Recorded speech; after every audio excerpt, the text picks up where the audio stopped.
puissant et glorieux de Jésus-Christ. Bienvenue encore à ce puissant programme. Comme vous le savez, nous sommes là désormais le lundi, le mercredi et le vendredi aujourd'hui. Que mon Dieu vous bénisse en attendant que les réseaux sociaux soient sécurisés pour vous donner en tout cas le programme définitif. Je crois que d'ici la semaine prochaine, vous aurez déjà un programme définitif. Alors, continuez à partager le vidéo, continuez à partager parce que Dieu fait de grandes choses.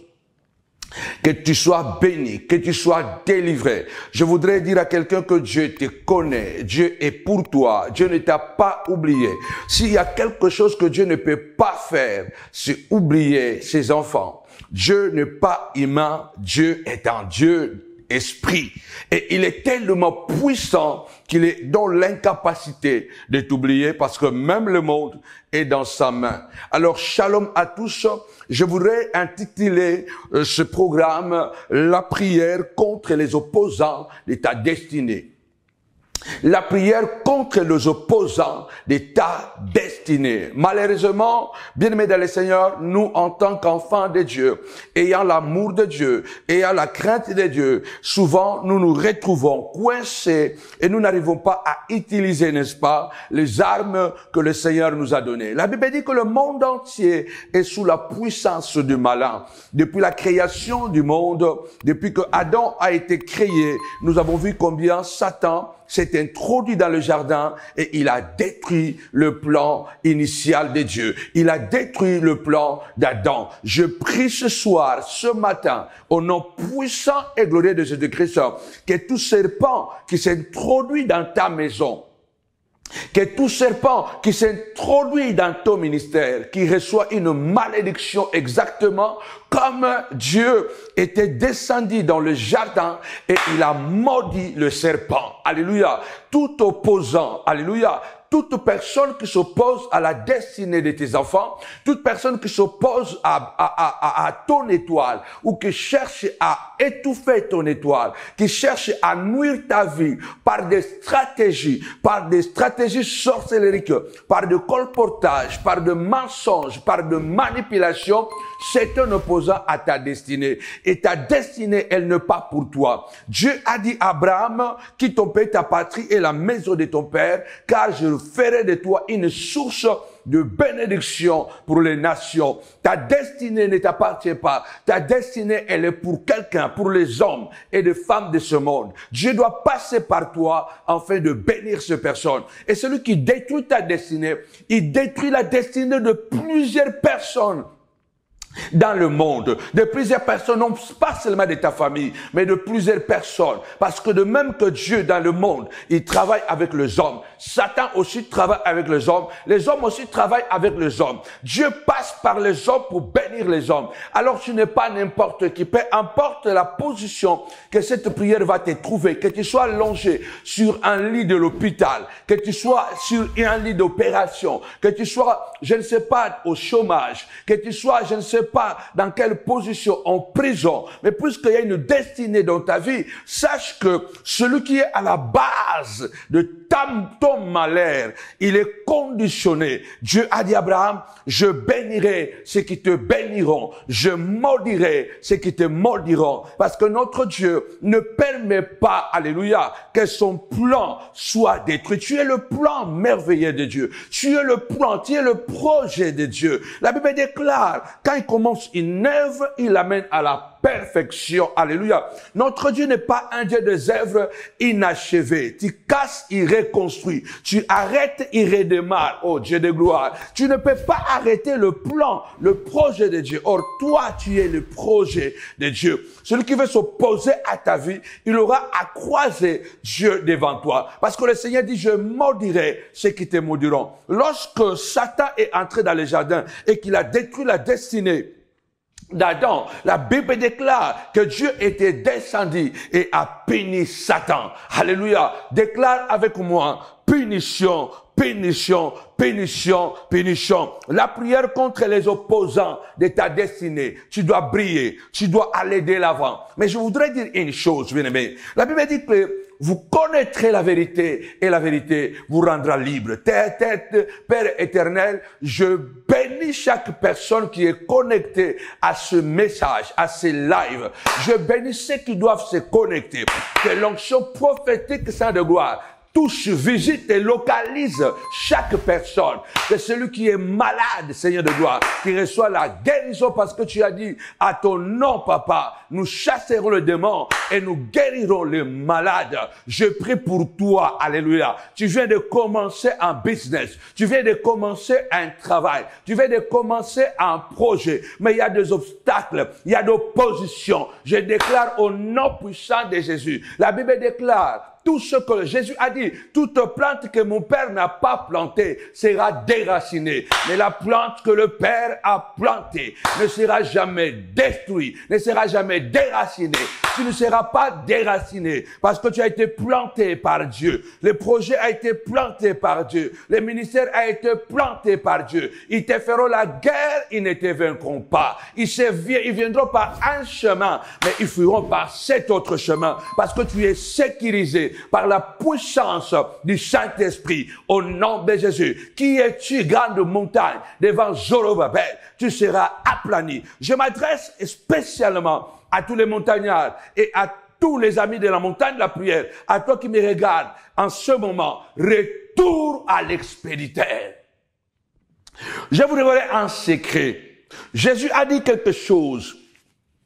Vous connaîtrez la vérité et la vérité vous rendra libre. Les batailles que nous devons gagner par la connaissance, les batailles que nous devons gagner par la foi. Vous devez savoir une chose, l'apôtre Paul dit que dans Ephésiens 6, nous ne combattons pas contre la chair et le sang, mais nous combattons contre les dominations, contre les autorités, contre les dominations, contre les autorités, contre le principauté et les esprits méchants dans le lieu céleste. Notre combat, il est spirituel. Nous combattons contre les esprits méchants.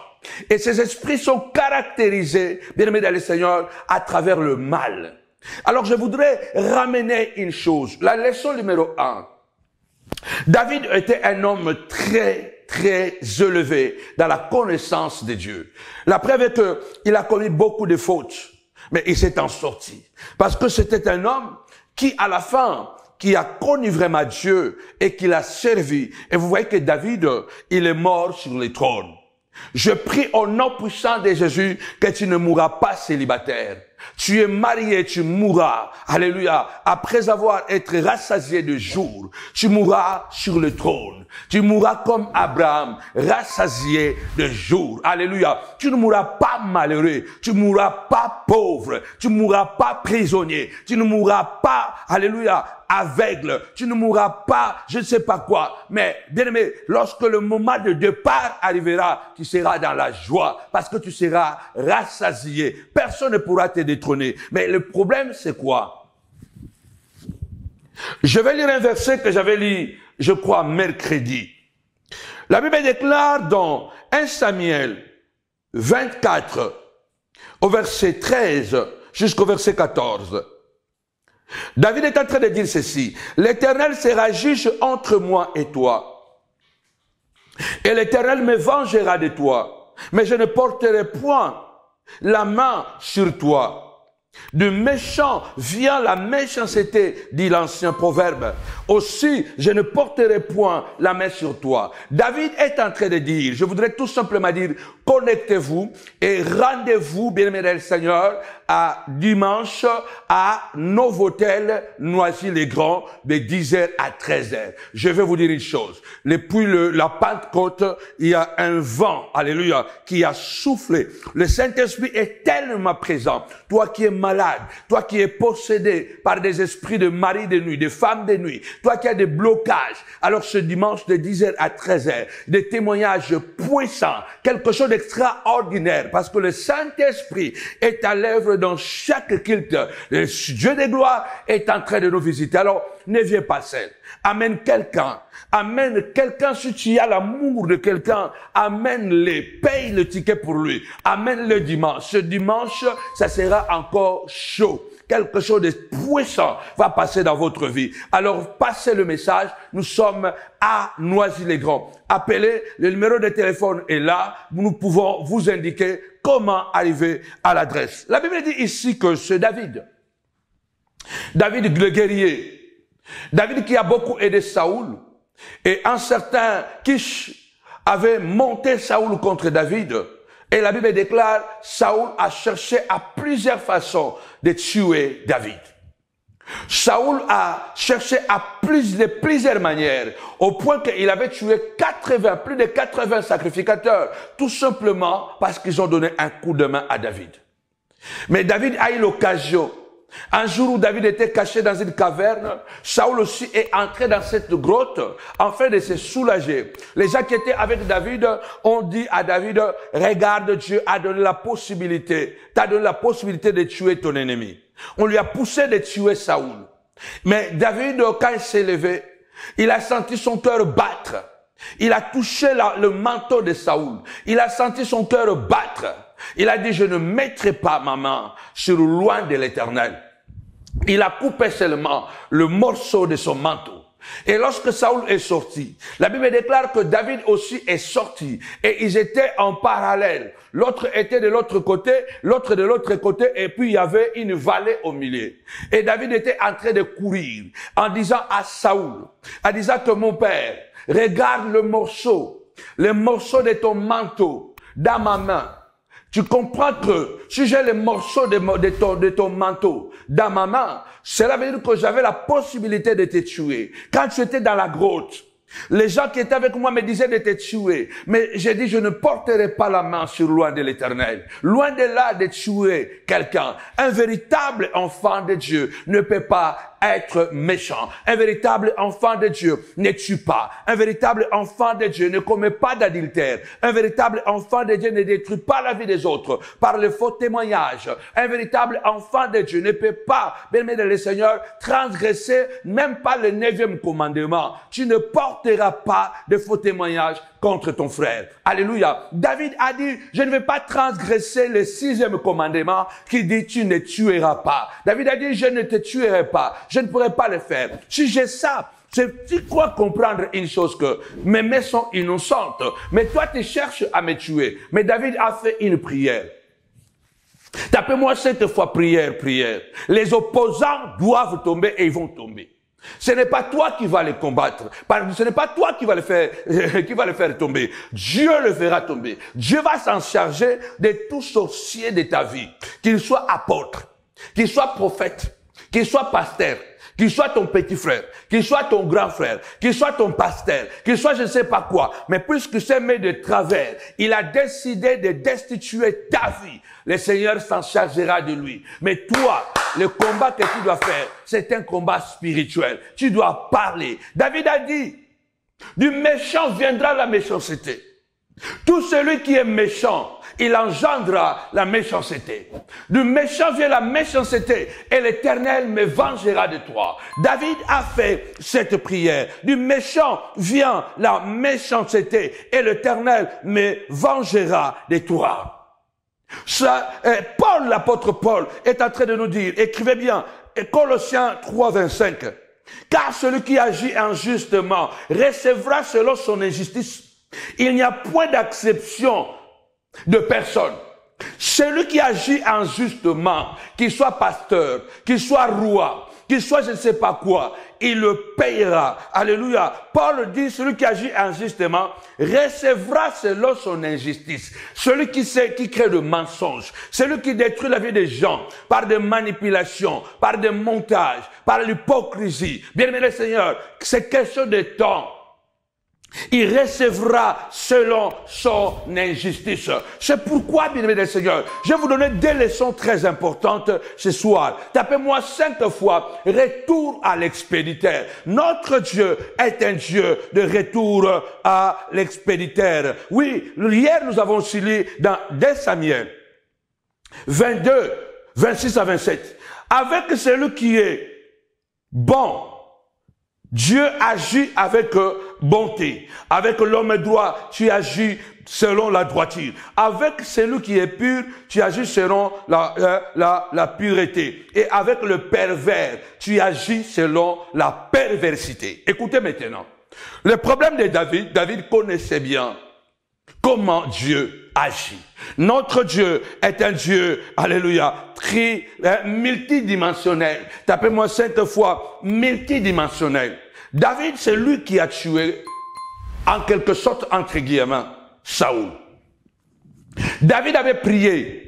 L'Éternel me vengera de toi parce que toi tu cherches à me tuer. Et Saoul continuait à régner. Saoul continuait à faire du mal à David. David fouillait de gauche et à droite. Mais la Bible déclare quoi? La guerre avait duré longtemps. Et plus les années passaient, David devenait de plus en plus fort et Saoul de plus en plus faible. Les ennemis qui te combattent et qui croient qu'ils sont devenus forts parce qu'ils se sont installés, bien aimé le Seigneur. Saoul était très bien installé. Saul était bien installé, il était roi, il avait des services secrets, il avait des militaires, il avait toute une armée avec lui, mais il est tombé. Il est tombé parce qu'il a cherché à faire tomber quelqu'un d'autre que Dieu aussi a choisi pour diriger. Dieu t'a choisi. Dieu a choisi mes enfants. Dieu a choisi ma femme. Dieu a choisi tes enfants. Dieu a choisi tes enfants. Dieu a choisi ton mari. Qui es-tu, grande montagne, afin de s'opposer à la destinée? David a dit, l'Éternel me vengera de toi. Parce que David connaissait que Dieu est un Dieu multidimensionnel. Tapez-moi 5 fois multidimensionnel. La Bible déclare, lorsque Saoul va mourir, une mort honteuse, il va mourir chez les ennemis. La personne même qui a mené la nouvelle que Saoul est mort, David a demandé qu'il soit mis à mort. David a pleuré. David a pleuré, il a dit, comment les héros sont tombés? Il dit que Saoul et Jonathan étaient comme des aigles. Ils étaient comme des lions. Ils étaient des aigles. Jamais, ils étaient des vaillants. Ils sortaient, ils ne rentraient jamais bredouilles. Comment les héros sont tombés? David s'est mis à pleurer. C'est ça le cœur d'un véritable enfant de Dieu. Un véritable enfant de Dieu ne se réjouira jamais, même lorsque Saoul tombe. Un véritable enfant de Dieu, même si, alléluia, la personne t'a fait du mal, même si la personne t'a fait du mal, et que tu as prié Dieu, et que Dieu intervient, et que Dieu frappe cette personne, le premier réflexe que tu auras, c'est de demander à Dieu de pardonner. Seigneur, pardonne-les. Et dans le désert, lorsque Marie est frappée de la lèpre, son frère Aaron a dit à Moïse, pardonne. Demande à Dieu de pardonner Marie. Un véritable enfant de Dieu. Aujourd'hui, nous voyons des chrétiens, soi-disant des pasteurs, des apôtres, soi-disant des enfants de Dieu, qui jubilent quand quelqu'un est tombé, qui jubilent quand quelqu'un est malade. Si il en veut à quelqu'un, même la personne même qui lui a rien fait, mais qui souhaitait que cette personne tombe, qu'il y a des gens qui sont contents quand tu es malade. Il y a des gens qui jubilent et qui incitent même quand quelqu'un meurt. Nous sommes dans un monde où le diable s'est tellement déguisé, bien aimé dans le Seigneur, en ange de lumière. Saoul n'était pas un Philistin. Saoul était un Israélite. Il était en quelque sorte le cousin de David. La personne qui te fait la guerre, c'est la personne qui est née avec toi. C'est la personne avec qui tu as partagé toute ta vie. La Bible déclare, Saoul est tombé. Or, David qui pleure, Saoul, celui qui a dit à maintes reprises que l'Éternel se vengera. Et quand l'Éternel s'est vengé de Saoul, s'est vengé et qu'il a permis que Saoul meure, David a pleuré. C'est ça le cœur d'un enfant de Dieu. Qu'est-ce que je voulais dire ici? Leçon numéro 1. Dieu est multidimensionnel. Ça veut dire que Dieu a plusieurs dimensions, plusieurs niveaux. C'est ce que beaucoup d'entre nous, les chrétiens, nous n'arrivons pas à voir. Nous n'arrivons pas à être capables d'avoir plusieurs dimensions. Par exemple, la Bible dit, on demandera beaucoup à celui qu'on a beaucoup donné. Ça veut dire que dans la pensée de Dieu, Dieu ne peut pas demander beaucoup à celui qui l'a donné peu. Bien-aimé dans le Seigneur, Dieu s'est montré à plusieurs reprises que Dieu est cynique. Lorsque Dieu a décidé de tuer le monde de Noé, combien de personnes il a sauvées? Il en a sauvé que, bien-aimé le Seigneur, Noé, sa femme et ses 3 enfants avec leurs femmes. Donc 8 personnes. L'humanité tout entière était là. Là, c'est le cynisme. Là, c'est le cynisme. Quelquefois, nous, enfants de Dieu véritables, nous n'arrivons pas à être multidimensionnels. J'arriverai à parler de ça très prochainement. Nous n'arrivons pas à être multidimensionnels. Nous n'arrivons pas à combiner l'amour et la rigueur. Dieu est capable, bien aimé Seigneur. Il a tué Sodome et Gomorrhe. Il a sauvé Lot et ses enfants. Même la femme ne s'est pas échappée. Ça, c'est le cynisme. Cela veut dire que Dieu nous a créés à son image. Première leçon, soyons comme Dieu. Soyons cyniques. Soyons comme Dieu. Soyons multidimensionnels. Jésus était humain. Mais Jésus était Dieu. Il pouvait agir comme l'homme. Il pouvait agir comme Dieu. Soyons, bien-aimés du Seigneur, multidimensionnels. Je vais vous raconter une petite histoire où Dieu m'a reproché. J'étais avec quelqu'un. Cette personne était très proche de moi. Il apportait un projet comme quoi il devait créer une entreprise qui devait nous bénir tous. Et nous étions à 3. Nous étions d'abord à 2. Après, il a associé quelqu'un d'autre. On est devenu à 3. On a mis tous la même somme d'argent. Je vous dis beaucoup d'argent. On a mis tous beaucoup d'argent. Les 3, on a mis la même somme d'argent.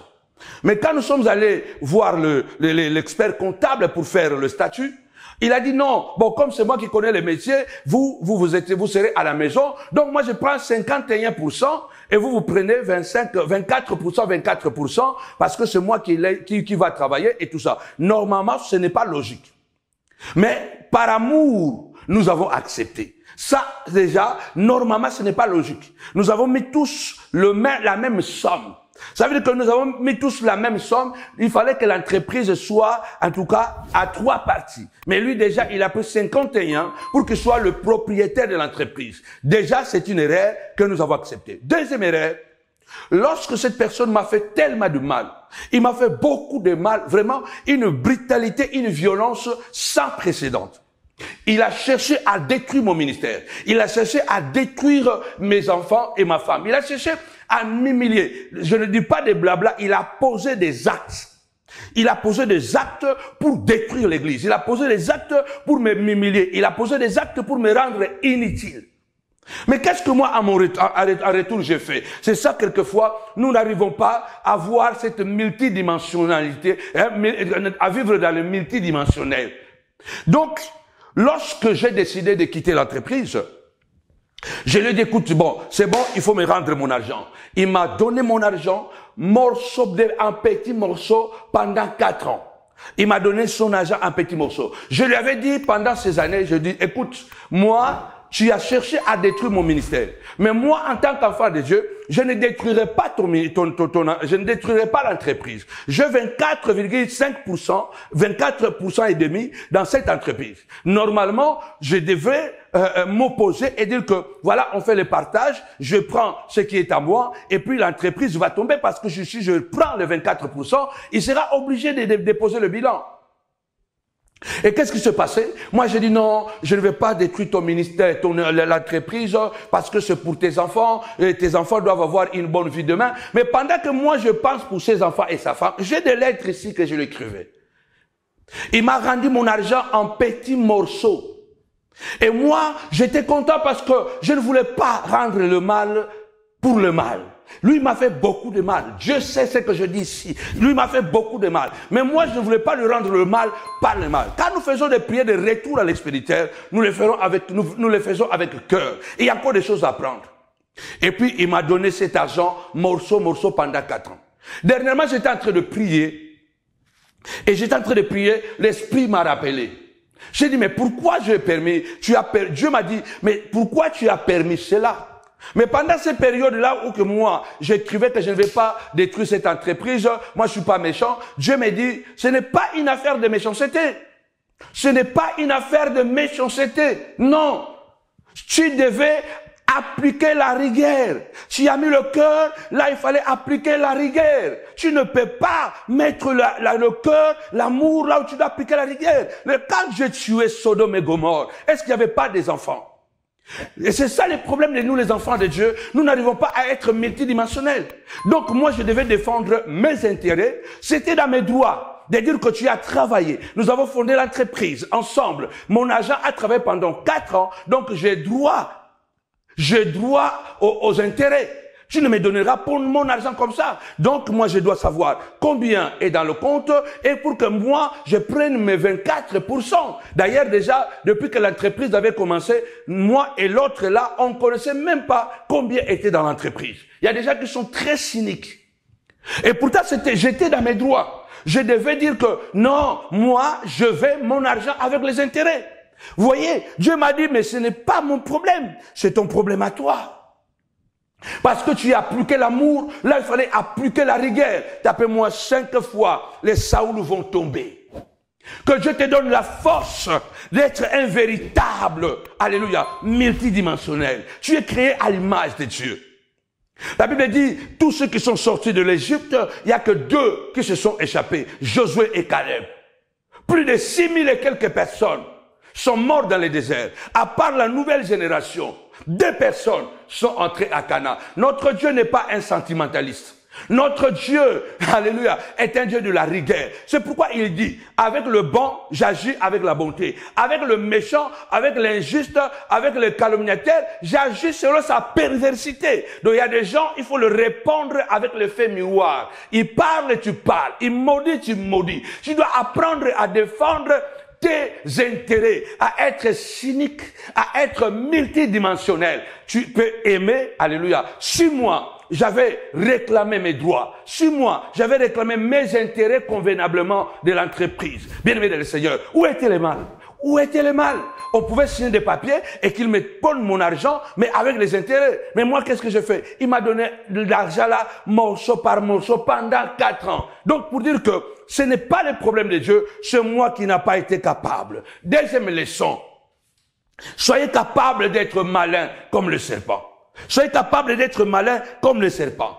Un serpent, bien aimé le Seigneur, il est cynique. Un serpent, il a un sang-froid. Un serpent n'a pas d'émotion. Le serpent n'a pas d'émotion. À des fois dans la vie, malgré que nous sommes chrétiens, nous devons apprendre à vivre comme des serpents.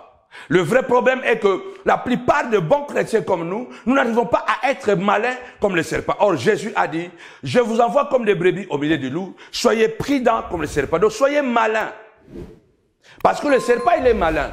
Donc, il dit, soyez malins comme les serpents. Apprenons à être malins. On n'est pas malin pour le mal. Et ils sont malins pour tuer. Nous sommes malins pour nous défendre. Nous pouvons être malins pour nous défendre. Pour défendre nos intérêts, nous devons être malins. Et pour être malin, quelquefois, il faut éteindre tes émotions. Il faut savoir avoir la rigueur. Là, il faut appliquer la rigueur. Je déclare au nom puissant et glorieux de Jésus-Christ que les opposants de ta vie tomberont. Les Goliaths tomberont.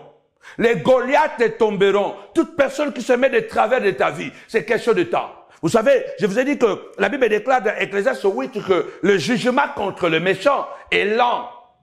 Mais Dieu n'est pas injuste pour oublier ce que tu as fait. La gloire de Dieu sera ton partage. Et je prie le Seigneur que ce mois de juin, alléluia, retour à l'expéditeur, soit cynique. Tu dois apprendre à vivre aussi comme un agneau au milieu des loups. Être un agneau au milieu des loups, ça veut dire que tu dois être simple, mais tu connais ta force. Tu es simple. Vivre comme un agneau au milieu des loups, c'est vivre dans la simplicité. Je vous envoie comme des agneaux au milieu des loups. Un agneau pour vivre au milieu des loups, il doit être, bien aimé dans le Seigneur, très simple, très sage, très prudent. Parce qu'un agneau ne peut pas bagarrer contre un loup. Alors la seule chose qui peut sauver un agneau au milieu des loups, c'est la sagesse, c'est le cynisme, c'est la rigueur. Je crois, Dieu est en train de dire ici, même Paul dit dans Colossiens, que celui qui agit injustement recevra selon son injustice. Deuxième leçon, bien-aimés du Seigneur, nous devons être capables d'être malins comme le serpent. Nous devons être capables d'être cyniques, des agneaux au milieu des loups. Nous devons être capables à des fois de vivre dans le camouflage. Parce qu'un agneau devant les loups n'a aucune possibilité de survivre. Parce que le loup déchire l'agneau. Et l'agneau, la seule possibilité qu'il a de survivre, c'est la sagesse. C'est pourquoi le Seigneur dit, vous êtes comme des agneaux au milieu des loups, mais soyez prudents, donc soyez malins comme les serpents. À des fois, nous, en tant qu'enfants de Dieu vrais, nous n'arrivons pas à être malins. Je voudrais terminer ce soir. La Bible parle, bien-aimé des Seigneurs, que notre Dieu n'est pas un homme pour mentir, ni être humain pour changer d'opinion. Je l'ai dit hier, David a dit, le Dieu de la vengeance, le Dieu qui est mon vengeur, le Dieu qui est mon vengeur, qui m'a assujetti de peuple, il exerce mes mains au combat. Je termine avec cela. J'ai entendu un prédicateur dire que, comment vous devez aller tuer Goliath? Goliath n'existe plus. Mon Dieu, quelle aberration. Il dit, si vous allez aujourd'hui demander à la famille de Goliath, ils vous diront que notre frère est déjà mort. C'est vraiment des bêtises et des sottises. Beaucoup de prédicateurs aujourd'hui sont perdus, au fait, à cause, je crois, de la gloire. Parce qu'ils ont l'argent ou parce que les affaires marchent bien, hein, dans le business, les choses marchent bien, et puis voilà, ils sont devenus, je ne sais pas comment. Quand nous chassons Goliath, ou nous combattons Goliath, d'ailleurs la famille de Goliath, on va le trouver où? Nous ne combattons plus Goliath que David avait combattu. Goliath est une préfiguration. La Bible est un livre de typologie. La Bible est un livre de préfiguration. Ça veut dire qu'un livre de présage, des images qui seront après. C'était les images. Nous, quand nous disons, nous allons abattre Goliath, ce n'est plus, bien-aimé dans le Seigneur, le Goliath que David avait tué. Là, nous sommes en train, bien-aimé dans le Seigneur, de combattre certaines personnes qui vivent avec l'esprit de Goliath. La Bible déclare dans Éphésiens chapitre 2, verset 1 à 2, la Bible parle de l'esprit qui agit dans le fils de la rébellion. La Bible parle de l'esprit qui agit dans le fils de la rébellion. Nous disons que nous allons donc détruire Goliath. Nous allons combattre, tuer Goliath. Nous ne sommes pas en train de combattre le Goliath du passé. Nous sommes en train de combattre certaines personnes. Goliath est parti, mais l'esprit de Goliath n'est jamais parti. Vous devez savoir que toute action négative qui arrive dans notre vie, derrière cette action, il y a un esprit négatif.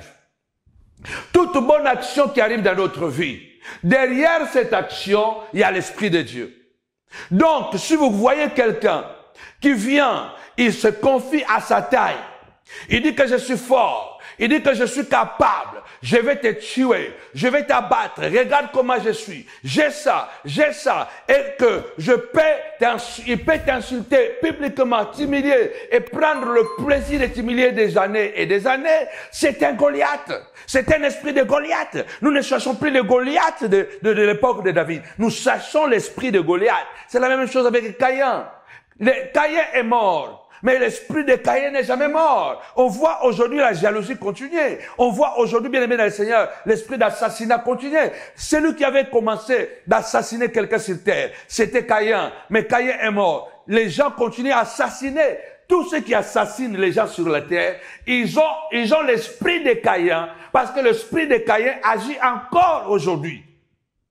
Déjà dans son petit-fils, le mec, qui dit à ces deux femmes, que j'ai tué 2 personnes pour ma blessure. Caïn sera vengé 7 fois. Le mec sera vengé 77 fois. L'esprit de Caïn était descendu sur son petit-fils appelé Lémec, l'esprit de jalousie et de l'assassinat. C'est l'esprit de Caïn. Si aujourd'hui nous disons, nous allons détruire l'esprit de Caïn, donc tu nous diras aussi que, Caïn est déjà mort. Mais l'esprit de Caïn est mort, mais l'esprit de Caïn est là. Au nom puissant et glorieux de Jésus-Christ. Ils ne vont pas nous distraire. Nous combattrons cette bataille jusqu'à la fin. Je déclare ce soir au nom puissant et glorieux de Jésus-Christ la prière contre les opposants de ta destinée. Goliath tombera. Alléluia. Goliath tombera. Saoul tombera. Alléluia. Alléluia. Toute personne qui se lèvera contre toi, tombera. La Bible déclare, l'ange de l'Éternel campe autour de ceux qui les craignent pour les arracher du danger. Je m'arrête ici au nom puissant et glorieux de Jésus-Christ. Ton Dieu est multidimensionnel. Sois un homme multidimensionnel. Sois un homme multidimensionnel. Tu es déjà, bien-aimé dans le Seigneur, une trinité en toi. Tu dois être capable d'exercer l'amour là où il faut l'amour, la rigueur là où il faut la rigueur. Dieu a détruit Sodome et Gomorrhe, c'est parce qu'en ce moment-là, il a plus que la rigueur. Il a plus que la rigueur. Quand il a détruit le monde de Noé, il a plus que la rigueur. Je prie ce soir, au nom puissant et glorieux de Jésus-Christ, tes opposants, les opposants de ta destinée, tomberont d'une manière ou d'une autre. Au nom puissant et glorieux de Jésus-Christ. Amen. Le mois de juin, le mois de retour à l'expéditeur. Continuez à prier, à soutenir aussi le projet des réseaux sociaux. Continuez à contribuer pour le projet des réseaux sociaux. Je crois que c'est demain, nous aurons un rendez-vous encore téléphonique avec l'entreprise qui vont nous donner les détails. Et la semaine prochaine, lundi déjà, nous allons vous donner, en tout cas déjà la suite, comment les travaux sont en train d'avancer. N'oubliez pas, continuez à soutenir. Envoyez votre dîme si vous êtes béni. Envoyez votre offrande. Soutenez ces ministères.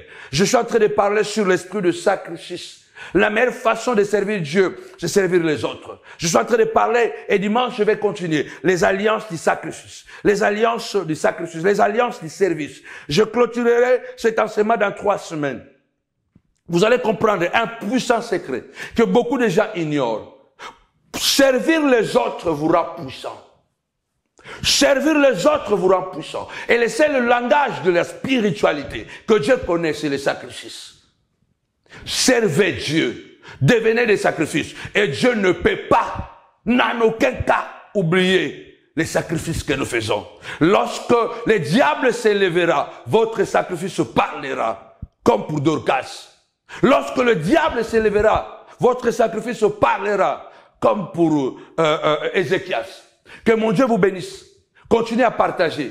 Rendez-vous dimanche de 10h à 13h à Novotel, Noisy-le-Grand. Samuel va mettre l'adresse ici devant la vidéo. Que mon Dieu vous bénisse abondamment. Rendez-vous dimanche de 10h à 13h à Novotel de Noisy-le-Grand. Que mon Dieu vous bénisse. Il y a le PayPal. Il y a l'adresse pour envoyer votre chèque. Et puis n'oubliez pas, il y a aussi le compte bancaire où vous pouvez envoyer votre virement. Que mon Dieu vous bénisse. J'espère bien que Samuel va mettre tout ça sur la vidéo. Que mon Dieu vous bénisse abondamment. Au nom de Jésus. Bye. Avec Jésus, c'est toujours possible. My God bless you.